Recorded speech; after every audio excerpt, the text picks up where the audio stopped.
નમસ્કાર, હું કાનન માંકડ. મિત્રો, આજે આપણે અભ્યાસ કરીશું અસ્થમા મુદ્રા વિશે અને જાણીશું કે આ મુદ્રા કામ કઈ રીતે કરે છે, ફાયદાઓ કયા છે તેમજ કરવામાં કઈ રીતે આવે છે. અસ્થમા મુદ્રા છે ખાસ કરીને આપણા લંગ્સ ઉપર સરસ રીતે કામ કરે છે.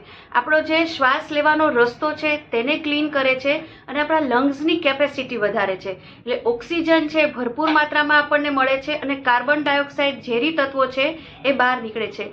ખાસ કરીને જેને શ્વાસને લગતી કોઈ પણ સમસ્યા હોય, શ્વાસ વધારે ચડતો હોય, હાંફ ચડતી હોય, ટૂંકા શ્વાસ લેવાતા હોય, તે લોકો માટે તો આ રામબાણ મુદ્રા છે. અસ્થમામાં તમને તકલીફ થતી હોય કે શરદી ઉધરસ વધારે થતા હોય, ઇન્ફેક્શન તમને વારે ઘણી થઈ જતું હોય, તો અસ્થમાના દર્દીઓ માટે પણ આ મુદ્રા છે ખૂબ કામ કરે છે. પણ હા, જો તમને અસ્થમાને લગતી કોઈ પણ વધુ પડતી સમસ્યા હોય તો તમારે ડૉક્ટરની સલાહ અને દવા એ બંનેથી ચોક્કસથી લેવી જરૂરી છે.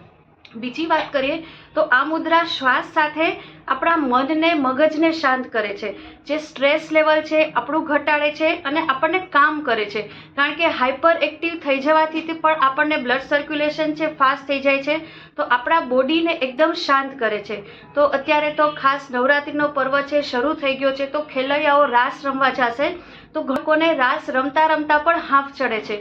તો આ મુદ્રાનો અભ્યાસ કોઈ પણ વ્યક્તિ છે એ 15 મિનિટ સવારે, 15 મિનિટ સાંજે જો નિયમિત રીતે કરશે તો તમને શ્વાસને લગતી કોઈ પણ સમસ્યામાં રાહત થશે.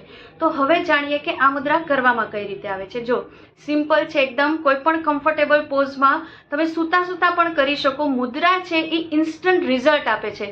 એમાંય તમે જો જે તે રોગ ઉપર કામ કરતા હો અને નિયમિત અભ્યાસ કરશો તો તમને રિઝલ્ટ છે તરત દેખાશે. જો હાથ બંને આ રીતે રાખવાના. હવે મિડલ ફિંગર, બીજી આંગળી છે એને હાફ ફોલ્ડ, બાકીની બધી જ વસ્તુઓ સીધી રહેશે.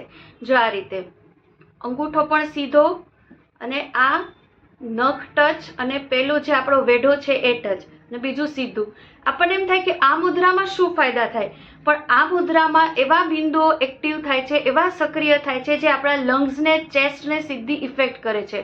તો આ મુદ્રા છે બધી આંગળીઓ સીધી, મિડલ ફિંગરને ફોલ્ડ કરવાનું.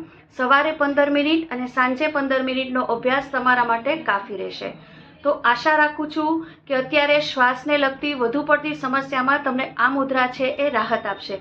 ફરી મળીએ નવા વિડીયો સાથે. ત્યાં સુધી રજા લો. નમસ્કાર.